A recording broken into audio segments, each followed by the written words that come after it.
espero que esteja bem. Esse primeiro recado é só para deixar claro para todos e todas que estão nos assistindo que as aulas aqui presentes são dos nossos cursos do IFMG Campus Avançado Pinuí. Qualquer uso indevido da imagem pode ser alvo de questionamento judicial. Então, dessa forma, assista, não tem problema algum em assistir, em aprender e compartilhar o conhecimento. Mas nada de utilização das imagens sem autorização prévia dos responsáveis, seja o professor, seja o Instituto Federal de Minas Gerais, Campus Avançado Pinuí. Beleza? A gente se vê ao longo desse curso e espero que seja proveitoso para todo mundo. Salve, espero que esteja tudo bem. Vamos seguindo então com a nossa matéria. Agora nós vamos falar sobre regeneração de áreas naturais, né?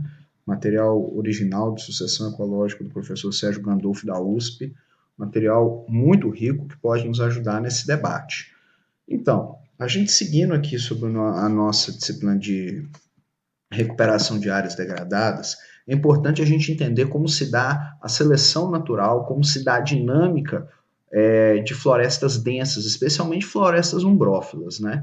Então, é importante a gente destacar que a vegetação ela muda em toda escala de tempo e espaço, né? E essas mudanças podem ser previsíveis, de acordo com as seguintes coisas. Você pode ter mudança aleatória, que são fatores que ninguém controla, que pode acontecer no caminho para isso. Mudanças cíclicas que de tanto em tanto do tempo se repetem, né? Fazendo com que aquele movimento se repita, aconteça novamente, e mudanças direcionais, que podem ser mudanças um pouco do que a gente viu na aula passada, que podem ser preparadas para uma futura direção, para uma direção ímpar, né, para conseguir seguir de uma forma só, né, seguindo uma determinação que às vezes o interlocutor, né, até o ser humano, pode influenciar nessa direção, mas não necessariamente pode ser a própria natureza também. Então, a sucessão ecológica, né, a gente vê que é uma dinâmica da vegetação numa escala espacial e escala temporal.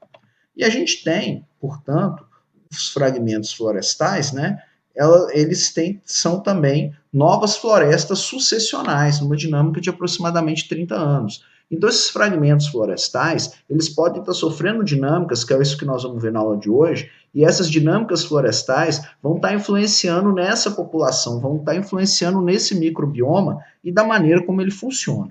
E isso é interessante para a gente compreender. Então, por exemplo, a gente pega aqui um pasto abandonado e aí, através da sucessão ecológica, né, vai substituindo as espécies ao longo do local de um determinado tempo, você pode ter essas alterações, né? E aí você pode ter a produção de comunidades vegetais propriamente ditas. Aqui uma capoeira, né, depois de 12 anos, que antes era um pasto abandonado. Então, na sucessão ecológica, a gente tem uma substituição temporal das espécies no local. E a gente vai tendo essa substituição das espécies ao longo de um determinado tempo. E isso pode gerar a formação de comunidades vegetais. Então, esse é o processo de sucessão ecológica. E nós vamos ver que, além de ter várias definições, ele pode acontecer de diversas formas ao longo dessa aula. Então, a sucessão ecológica ela é um fenômeno. Ela substitui temporariamente a comunidade num dado local, num dado tempo. Então, dentro de um tempo, né, você tem a substituição daquela comunidade, das espécies vegetais, em especial daquela comunidade, que a gente vai chamar de sucessão ecológica. E é um fenômeno que vai se dar, é um fenômeno que acontece, e é importante, quando a gente fala de áreas degradadas, a gente entender como se dá esse processo sucessional. Então, aqui uma área degradada, né, uma floresta ribeirinha em estado de degradação, né, por uma planta exótica. Aqui já é um cachetal em processo de regeneração. E aí nós vamos ver que algumas das coisas que contribuem são alguns ciclos que acontecem, que ocorrem. Então você tem a floresta, essa floresta sofre às vezes o processo de queima, e aí no que queima você tem uma roça, essa roça vai gerando frutos, vai gerando frutos, vai gerando frutos, até que ela passa, né? Se não houver um manejo adequado do solo, a gente já falou sobre manejos inadequados do solo, pode acontecer dessa roça se tornar improdutiva. Conclusão, o que o produtor vai fazer? Abandono.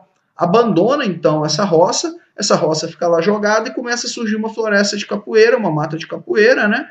Que ao longo do tempo tende a se transformar novamente numa floresta, repetindo esse ciclo. Então, esse ciclo da agricultura de corte e queima é um ciclo que acontece, e é um ciclo que se repete e que tende a repetir, acontecer com uma dada frequência em muitos locais. A gente está vendo aqui uma área recém-queimada na floresta do Amapá que mostra uma situação dessa. Então, muitos locais de beira de área de preservação, a gente pode ter essa dinâmica de agricultura acontecendo. E essa dinâmica de agricultura acontecendo, na verdade, vai nos trazer um grande prejuízo para esse microbioma, como a gente está vendo aí na imagem. Então a gente consegue perceber, né, em áreas de sucessão ecológica, o fenômeno, né, que é a substituição temporal das comunidades num dado tempo. Então a gente tem áreas vizinhas aqui nesse exemplo aqui do Amapá, aqui a gente tem uma capoeira de 10 anos e aqui a gente tem um capoeirão de 25 anos. Né? Então áreas vizinhas, né, e uma área aqui recém-queimada. Então esse processo que a gente viu aqui, esse processo sucessional por conta da agricultura, ele pode acontecer numa área preservada, numa área de floresta, numa área das diversas formas que aconteçam. E é importante a gente entender que o que está acontecendo ali também é sucessão ecológica. Por quê? Porque é uma substituição dessas comunidades ao longo de um determinado tempo. Beleza? Então, o que vem a ser a sucessão? A gente tem vários tipos de sucessão. A sucessão primária, a sucessão secundária. Esses casos que a gente está vendo são casos de sucessão secundária. Depois a gente vai ver sobre sucessão primária. A sucessão primária só acontece num local onde antes não tinha nenhum tipo de vida. Então, áreas desnudas que aconteceu alguma ação, igual uma enchente, uma queima, etc. e tal, são áreas de sucessão secundária. Então, isso vai acontecer quando você já tem um conteúdo médio de solo, um conteúdo de matéria orgânica, você tem um banco de sementes nesse solo. Então, esses exemplos que a gente está vendo sucessionais em florestas são exemplos de sucessão secundária, que acontece nessas florestas umbrófilas densas, certo? Isso é importante ficar claro para não confundir o processo sucessional. E aqui, né, aqui a gente pega uma imagem de cima em 2002 e aqui em 2012. Então, a gente consegue ver um processo de sucessão, né, acontecendo, mas esse processo de sucessão não depende só da passagem do tempo, né? Ele também não é uma fatalidade, porque precisa de condições. Aqui é possível perceber uma condição em que praticamente nada aqui nessa região vegetacional sofreu um processo de regeneração, de sucessão ecológica. Então, possivelmente tem um fator que está influenciando, tem algo que está influenciando, e isso precisa ser compreendido. Né? E é assim que se dá o estudo ecológico da sucessão. É assim que a gente estuda a sucessão ecológica para entender o que está acontecendo num determinado tempo, num determinado espaço. Então, a sucessão secundária a gente já viu, e a gente tem os casos de sucessão primária. Onde que a gente tem exemplos de sucessão primária?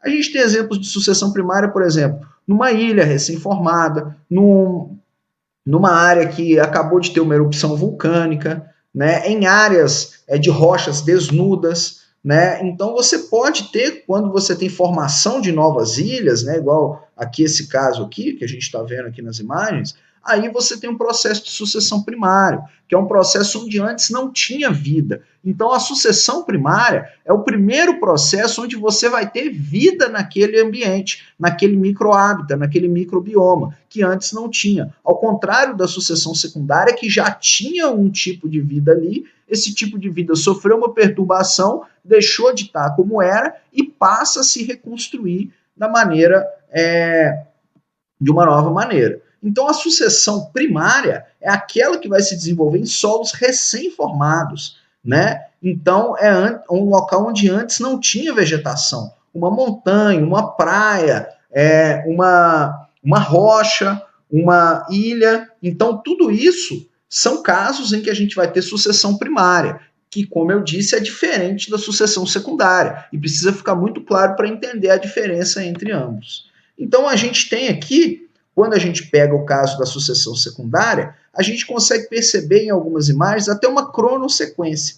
Né? A gente tem o estágio de sucessão inicial, o estágio de sucessão tardia e o estágio de clímax. Então, a gente tem aqui, ó, essa imagem nos traz aqui, facilita para a gente verificar, e a gente consegue traçar uma linha do tempo imaginária, que nos consegue, não é uma coisa retilínea, mas durante muito tempo muitos autores acreditavam na sucessão ecológica de forma retilínea, igual está presente aqui no slide. Mas não é bem assim que acontece. Mas a gente consegue perceber uma cronossequência na sucessão secundária se a gente observar um microhábitat, um microbioma.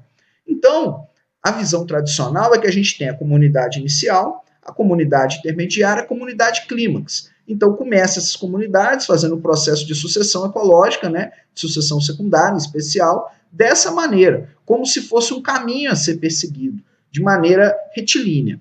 Essa é a visão tradicional.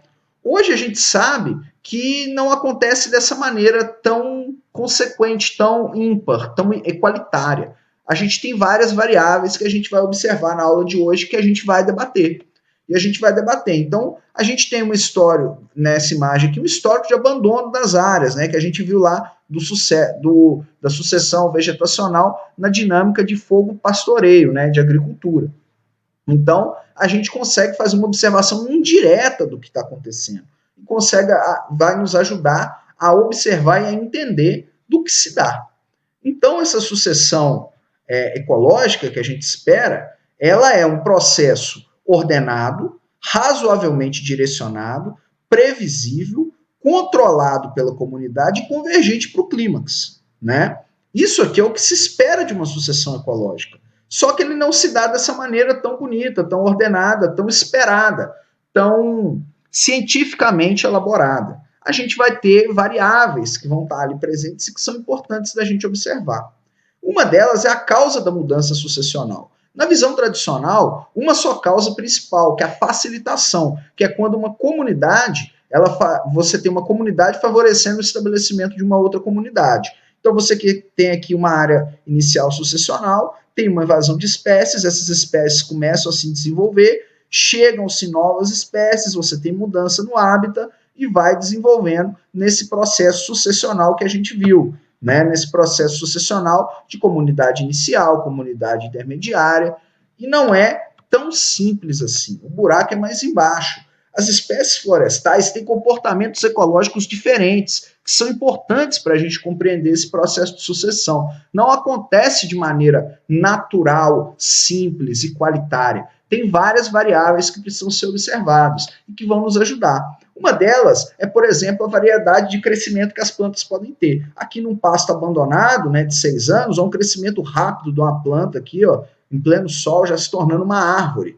E a gente pode ter um crescimento lento também a pleno sol, só 2 metros em cerca de 10 anos. Então, o tipo de vegetação, o tipo de planta, o tipo de espécie é uma coisa que vai influenciar nesse processo sucessional. Então, veja como a gente tem crescimento de mudas que vão variar a pleno sol, porque varia de espécie para espécie. E essa variação de espécie para espécie é importante de ser pensada, porque ela vai influenciar nesse processo de regeneração. Nós já estudamos o processo de regeneração e nós vimos que tem espécies que são mais adequadas do que outras para esse processo.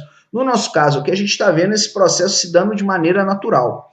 Então, a gente tem a questão da luz na floresta, né? A radiação ela é difusa no fundo e você tem muitas plantas tolerantes à sombra nesse subbosque, né? E as plantas tolerantes a sol? Essas plantas tolerantes a sol tendem a ficar no banco de sementes esperando o momento que vai ter uma radiação solar presente para que ela possa se desenvolver e possa crescer novamente. Então, o banco de sementes de uma floresta é um local muito rico em variedade de espécies, que é importante a gente estar atento. E aqui a gente consegue perceber a luz na floresta como é pequeno de forma geral. Entretanto, a gente pode ter a dinâmica de clareira, que nós vamos falar ao longo dessa aula mais para o final, que nós vamos ver como isso é importante. Então, quando você tem uma clareira, uma árvore cai, você tem uma abertura no dossel. Então, quando você tem essa abertura no dossel, o que vai acontecer? Luz na floresta. Olha como é que varia. Então, as espécies de sol começam a se desenvolver e começa a ter um processo sucessional acontecendo nessa clareira.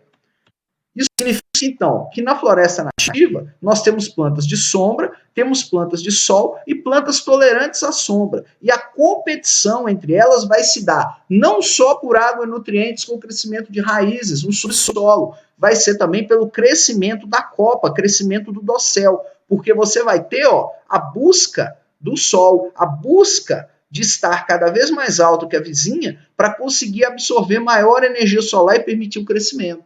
Então, a competição na floresta nativa, ela se dá tanto no subsolo, quanto também a nível de dossel. E é importante a gente interpretar isso, porque isso vai causar uma variedade na compreensão da dinâmica da floresta.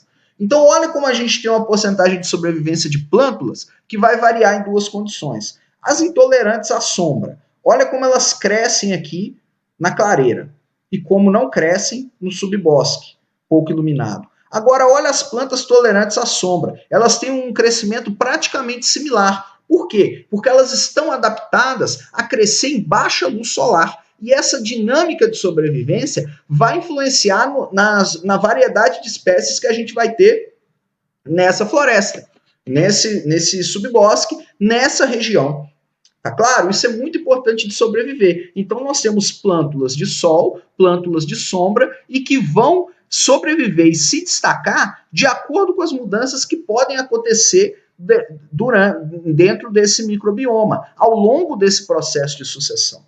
Então, quando você pega essas espécies arbóreas florestais, você tem, então, germinação a pleno sol ou sombra, tolerância de plântulas à sombra e velocidade de crescimento a pleno sol ou sombra, entre outros fatores. Então, a gente consegue agrupar essas espécies arbóreas florestais de acordo com o seu comportamento ecológico. E esse comportamento ecológico vai ser importante para a gente entender como vai se dar essa dinâmica de sucessão nessa região, especialmente numa região que tenha sido desmatada. Isso forma, claro, grupos ecológicos. Isso significa, então, que uma floresta estacional semidecidual, uma floresta ombrófila densa, tem grupos ecológicos. Então, tem as pioneiras, você vai ter as secundárias iniciais e as plantas clímax. Você vai ter esse processo acontecendo. Para facilitar, a gente tem as pioneiras, a gente já falou sobre espécies pioneiras, que são de rápido crescimento, vida curta, germinam a pleno sol. Então, essas pioneiras são plantas de sol. Elas precisam de sol, elas estão no banco de sementes, esperando a oportunidade de crescer quando tiver as suas condições adequadas para tal.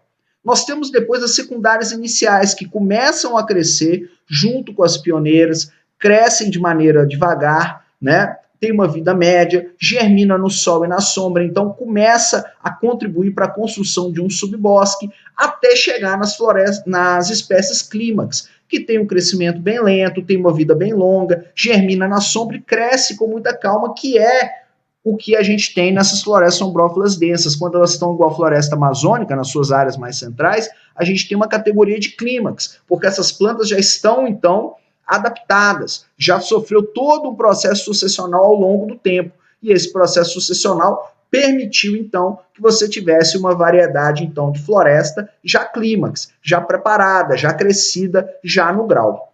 Então, quando a gente volta para a sucessão, a gente, então, tem as pioneiras, né? Floresta pioneira, capoeirinha, floresta secundária inicial, capoeirão, e a floresta madura, que são as florestas clímax, que é isso que a gente observou naquelas imagens no início da nossa aula. Então a gente consegue perceber a sucessão ecológica acontecendo na natureza se a gente tiver um olhar treinado. A gente consegue, nesse exemplo, perceber aqui, ó, uma área de agricultura, uma área agricultável, uma área que está sofrendo impacto antrópico, e depois de abandonada vai sofrer o crescimento rápido, né, numa floresta pioneira, até, se não houver impacto antrópico, impacto ambiental, tende a se transformar numa secundária inicial, até se transformar numa floresta clímax. Isso leva o quê? Tempo. Nós já falamos na aula passada e voltamos a falar. A sucessão ecológica leva tempo, não acontece da noite para o dia. E a sucessão ecológica, dentro dessa visão tradicional que a gente sempre fala, ela tem trajetórias progressivas. E ela imagina uma comunidade clímax, uma comunidade final, uma comunidade ímpar, especial, que não necessariamente vai acontecer. Ela pode ter vários tipos de variedades acontecendo. Então, imagina-se que vai ser previsível, com uma convergência fisionômica, composição de espécies igualitárias, e não é isso que se tem. O que se tem numa comunidade clímax, na verdade, é uma grande variedade de espécies, mas isso nos traz a visão tradicional da ecologia, né? Então, o processo de sucessão ecológica, dentro da visão tradicional, ele segue mais ou menos aquele caminho que a gente viu. Então, é como se os distúrbios naturais tivessem pequena importância. Só que não é isso. Os distúrbios naturais, eles não têm pequena importância, eles têm muita importância. E desde os anos 80, a gente começou a perceber, no estudo da ecologia de comunidades, que várias evidências e novas interpretações mostram como a sucessão ecológica mudou. E como você vai ter, então, novas interpretações, como essa sucessão ecológica vai estar acontecendo.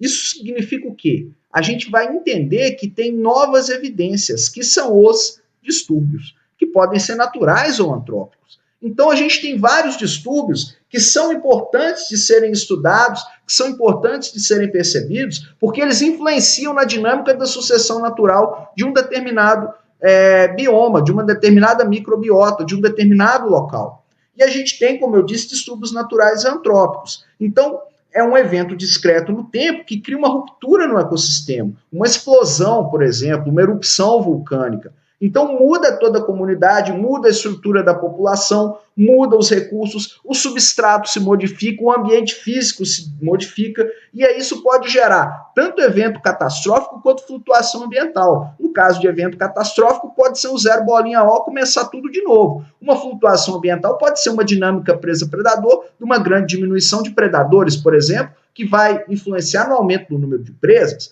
ou o contrário. Ou então a gente pode ter uma flutuação ambiental em que uma grande quantidade de plantas daquela região foi destruída e vai começar de novo a partir do processo de sucessão secundária. Então a gente tem esses processos acontecendo e são distúrbios, são eventos no tempo que podem parecer pequenos, mas para aquela comunidade são extremamente importantes e que vão ter um peso para o funcionamento e para a sobrevivência daquelas espécies. Olha que interessante esse mapa aqui dos Estados Unidos, mostrando o regime de distúrbios, como varia de local para local, de estado para estado, de município para município, de região para região. Então, os distúrbios precisam ser levados em conta como fatores importantes durante o processo sucessional. Um distúrbio que é importante perceber e comentar, a inundação. A inundação é algo que acontece, modifica toda aquela microbiota e é um distúrbio. E é um distúrbio. Tanto é um distúrbio recorrente, que áreas inundáveis inundam, por exemplo, todo ano, que muitas espécies já se adaptaram a sobreviver a esses distúrbios. Mas agora, inundações inesperadas, você vai ter uma modificação dessa microbiota, desse microhábitat, que é algo não esperado por aquelas espécies e pode causar todo um processo de sucessão diferente do esperado. Então, um dos distúrbios que é importante a gente comentar e lembrar é a inundação. Outro tipo, chuvas excepcionais. Começa a ter uma chuva não esperada ao longo do ano. Você tem uma chuva, muita chuva acontecendo, e você vai ter uma série de fatores. Você vai ter o aumento da quantidade de água, você pode ter impactos dessa quantidade de velocidade de pingos de água no solo, você pode ter um impacto na germinação de sementes que não estavam previstas para germinar por conta da grande quantidade de água. Se tiver presença de sol, podem vir a germinar. Então você pode ter uma outra situação, ou mesmo afogamento de algumas espécies, né, um excesso de água para plantas que não são adaptadas a grande quantidade de água. Então, chuvas excepcionais é um outro distúrbio que a gente precisa comentar que pode acontecer numa área e que pode influenciar bastante nessa situação. Outro distúrbio, herbivoria maciça, um crescimento, né, uma mudança que pode acontecer na dinâmica de presa-predador, que é uma dinâmica que segue a ideia de Lotka-Volterra, né, da senoide, de crescimento e decrescimento juntos, mas você pode ter algum distúrbio que levou aos predadores, por exemplo, dessas lagartas, sofrerem um ataque, um veneno, sei lá, alguma coisa assim, e você pode ter um distúrbio, aí você tem uma herbivoria maciça. Então você tem uma diminuição da quantidade de plantas, né, de vegetais ali presentes, que vai influenciar tanto na taxa fotossintética quanto na reprodução desses vegetais, porque muitos podem sofrer um processo de herbivoria antes da sua florescência e liberação de sementes para germinação. Então, a herbivoria maciça é outro distúrbio que pode acontecer também dentro desse processo de dinâmica do hábitat. A gente tem também outros distúrbios naturais, né? A gente tem um exemplo que a gente traz aqui, né, da nevasca, que pode acontecer, né, uma nevasca inesperada que aconteceu em 28, aconteceu em São Paulo e Paraná, caiu uma nevasca e que modifica toda a estrutura. Então você vai ter todo o processo sucessional secundário que vai acontecer de maneira inesperada por conta desses distúrbios, né? Isso é mais um distúrbio que pode estar presente. Outros tipos que a gente pode ter escorregamento, deslizamento de terra. Então, o deslizamento de terra, ele modifica toda aquela microbiota e você vai ter um processo sucessional. A gente vê no mapa aí pontos de escorregamento de terra, né? Aqui mais alguns que a gente vê. E aí, essas coessas, né? Que são esses escorregamentos que podem ser antrópicos ou naturais, né? Você tem, no caso aqui da coessa cordistúbio, escorregamento natural, você vai ter uma modificação também daquela comunidade. Então, essa mudança da comunidade é um outro distúrbio que pode acontecer por conta dos escorregamentos, os deslizamentos de terra. Então, eles também são fatores de impacto que a gente tem que considerar quando pensa em processo sucessional. Então, aqui na imagem, né, a gente tem aqui o escorregamento natural, que é um distúrbio natural. Além dos distúrbios naturais, né, a gente tem os distúrbios antrópicos, né, que são relacionados ao ser humano, que são muitas vezes extremamente importantes e que devem ser levados em conta. Outro ponto importante é os escorregamentos recorrentes, que é um tipo de distúrbio. Nesse caso, o dossel da floresta, por exemplo, já está composto principalmente por espécie inicial de sucessão. Por quê? Porque começa o processo inicial de sucessão, tem um escorregamento. Começa o processo inicial de sucessão, tem outro escorregamento. Então, ela nunca sai daquele processo inicial sucessório. Por quê? Porque você tem um escorregamento recorrente. Você tem um processo de distúrbio recorrente em um determinado tempo. Né? Então você tem uma área, por exemplo, de uma floresta que pode ser sempre composta por espécies iniciais, né? No processo inicial de sucessão secundária. E por que isso pode estar acontecendo? Isso pode estar acontecendo porque tem algum distúrbio recorrente acontecendo ali. E é importante entender, até para recuperar essa área pensando em área degradada. Será que é possível a sua recuperação de maneira natural? Pode ser que sim, pode ser que não. Tem que entender isso dentro desse processo para haver uma compreensão do que está acontecendo naquele local. Então, aqui, né, escorregamentos, aqui um exemplo no mapa, né, a gente consegue ver escorregamentos aqui, ó, em florestas iniciais, então elas nunca deixam de ser iniciais por conta dos escorregamentos. Então, a sequência natural dos distúrbios afeta o que ele vai produzir. Então, seca, geada, fogo, ou a mudança da ordem do que está acontecendo. Então, tudo isso aqui, todos esses distúrbios vão influenciar, gente, no processo de sucessão natural. Esse processo sucessional, ele vai ser influenciado diretamente por essa sequência temporal. Então, a história dessa comunidade é muito importante, que são os distúrbios. E esses distúrbios também juntam-se com outros eventos aleatórios, como chegada de espécies com dispersão, chegada de novas sementes. Então, tudo isso faz parte da história daquela comunidade. Então, esses eventos que são aleatórios são eventos que são muito importantes na história daquela comunidade, para a gente estar entendendo o processo sucessionário que está acontecendo ali. E isso é fundamental para que a gente compreenda do que se passa essa floresta, essa comunidade. Então, a sucessão ecológica, na verdade, a visão contemporânea que a gente tem é que os distúrbios naturais têm grande importância para o processo sucessional. E isso precisa ficar claro para cada uma que está assistindo essa aula. Distúrbio natural tem grande importância no processo sucessional ecológico. Tem que ficar claro isso, porque isso vai influenciar em como vai ficar a floresta final. Então, os estados sucessionários, eles podem ser estáveis, pode ser progressivo, pode ser regressivo, de acordo com o quê? Com esses distúrbios que podem estar acontecendo. Certo? Isso é muito importante ficar claro. Então, a sucessão ecológica, a visão contemporânea da sucessão ecológica, gente, mostra que a sucessão tem várias trajetórias possíveis, como a gente viu aqui. Elas podem ser progressivas ou regressivas, pode ser estável, você pode ter várias comunidades clínicas possíveis e não necessariamente a gente tem uma convergência fisionômica. Você pode ter uma comunidade clímax que não tem convergência fisionômica entre as espécies. Ou seja, aquela alta previsibilidade esperada dentro da visão clássica de sucessão ecológica não se faz correta. A visão correta que a gente tem é de baixa previsibilidade, porque a gente não consegue imaginar o que vai ter nessas florestas clímax graças às ações dessas várias trajetórias possíveis, que são influenciadas por quê? Pelos distúrbios, entre outros fatores. Isso é muito importante ficar claro quando a gente fala de processo de sucessão ecológica. Então, nós temos a visão tradicional e a visão contemporânea de sucessão ecológica que vão se demarcar e mostrar essa diferença, que talvez seja a parte mais importante de ser compreendida na aula de hoje. Então, o que causa a sucessão?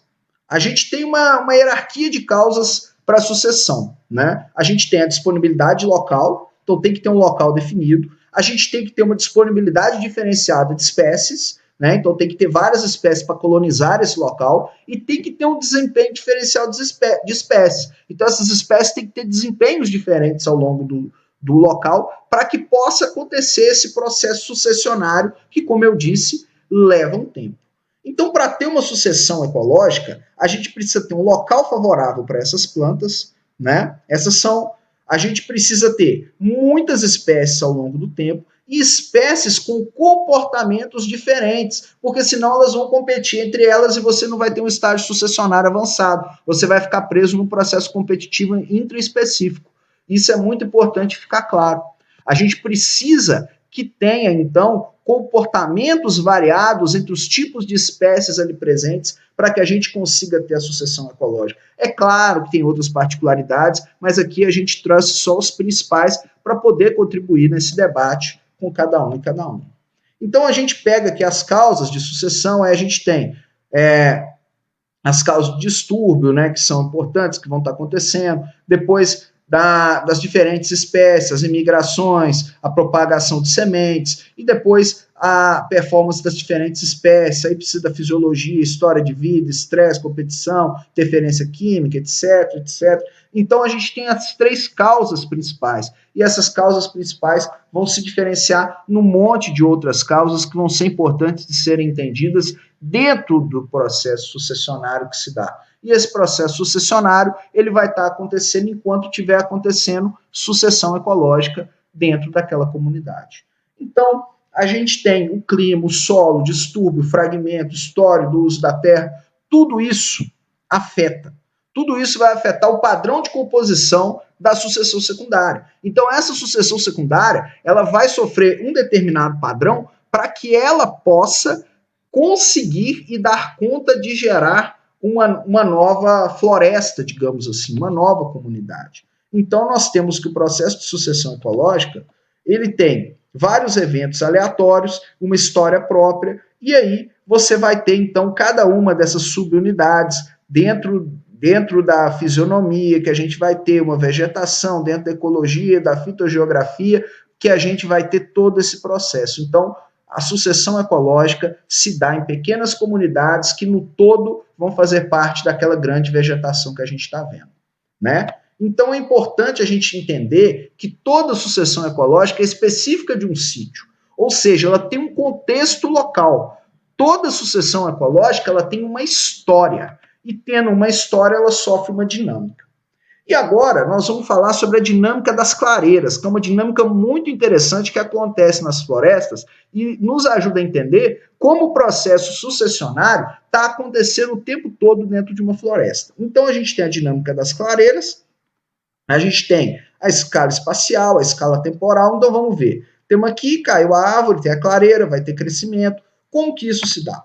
Então vamos entender. Primeiro a gente tem aqui uma floresta clímax, que já sofreu todo aquele processo de sucessão ecológica que nós vimos, até chegar nessa floresta clímax. Então, a gente vai entender esse processo da dinâmica de clareiras. Então, está aqui uma floresta viva, né? Regenerou já uma clareira que tinha aqui, uma floresta madura. Está aqui a floresta tranquila, vivendo a vida dela, clímax, essa é a fase madura. De repente caiu, morreu uma árvore. E nisso que caiu, formou uma fase de clareira, que vai bater muito sol aqui. No que vai bater muito sol, o banco de sementes desperta. Então começa a vir plântulas e plantas jovens que estavam no subbosque, que sobreviviam. Algumas estavam nos locais onde batia sol na abertura da clareira e outras começam a surgir do banco de sementes. Então você começa a ter um processo sucessional nessa área da clareira. Então a fase de clareira é onde a gente tem o acontecimento da fase sucessional secundária dentro de uma floresta tardia. Então a gente tem aqui alguns exemplos de sementes, propágulos, e aqui a imagem de uma clareira na floresta. Então você começa a ter o quê? As plantas pioneiras, que começam a crescer rapidamente. Então você tem uma fase de construção desse local, dessa clareira. Então as plantas pioneiras começam a crescer nessa região, passando depois para secundárias iniciais ao longo do tempo, até que a gente chega nessas secundárias iniciais, vão se construindo até a gente chegar na fase madura. Então é importante a gente ter a compreensão que o que está acontecendo numa floresta, quando tem uma clareira, é um processo sucessional, é um processo de sucessão secundária exatamente igual àquele que a gente viu quando teve aquela dinâmica lá do fogo, do fogo para a agricultura, etc. É muito importante a gente entender isso. Então, uma floresta, ela é formada por um mosaico dinâmico de manchas com diferentes idades, composições e estruturas em contínua mudança. A floresta não é algo fechado, então ela é um mosaico de manchas que está o tempo todo sofrendo esse processo da dinâmica de clareiras que nós vimos. Então, você tem uma dinâmica de mudanças acontecendo também dentro da floresta clímax. Olha que interessante. Então, dentro da floresta clímax, dentro da vegetação clímax, você tem também esse processo acontecendo de sucessão acontecendo o tempo todo. Então, a floresta ela é um mosaico dinâmico de manchas. E isso nos faz pensar que a gente tem mancha de fase de clareira, mancha de fase de construção, mancha de fase madura, manchas. Então a floresta, o dossel da floresta, nada mais é que um conjunto de manchas. Aqui um exemplo, né, de fase de construção e sofrendo esse processo, né, ao longo de 100 anos pode acontecer que caiu a clareira, começa todo o processo de novo, né, e você tem essa situação acontecendo. Então, quando caiu, você tem o início, né, uma nova dinâmica acontecendo com as pioneiras, secundárias iniciais, secundárias tardias, até formar as clímax, que acontecem o tempo todo. Então é importante a gente entender que essa sucessão ecológica que nós vimos, a visão contemporânea se mostra com o dossel em forma de mosaicos. E esses mosaicos vão sofrendo alteração de acordo com o quê? De acordo com as manchas das fases que você vai ter na floresta. É por isso que a gente consegue trabalhar com estatística, porque divide aquela comunidade, aquela área no mosaico e começa a estudar esses dosséis, cada um com sua característica própria, e não mais como uma mancha única, e sim pequenas manchas dentro de um grande mosaico que compõe uma grande comunidade. Então, a floresta estacional decidual, né, ela vai ter diferentes tipos de vegetações característicos de diferentes fases sucessionais. E isso vale, inclusive, para manchas de cerrado, como mata seca, cerradão, e mesmo outras áreas como floresta de restinga. Então, para concluir a nossa aula de hoje, a gente pode dizer que a sucessão ecológica é a mudança temporal na composição de espécies ou na fisionomia de uma área. Não tem direção, não tem previsão, não tem escala temporal, não tem nada. Nem ponto final. Ela está em constante mudança. Mudança temporal, mudança para desenvolvimento dessas pequenas manchas. Beleza? Espero que tenha ficado claro para cada um e para cada uma o nosso debate na aula de hoje sobre dinâmicas de sucessão ecológica. Muito obrigado, até a próxima aula.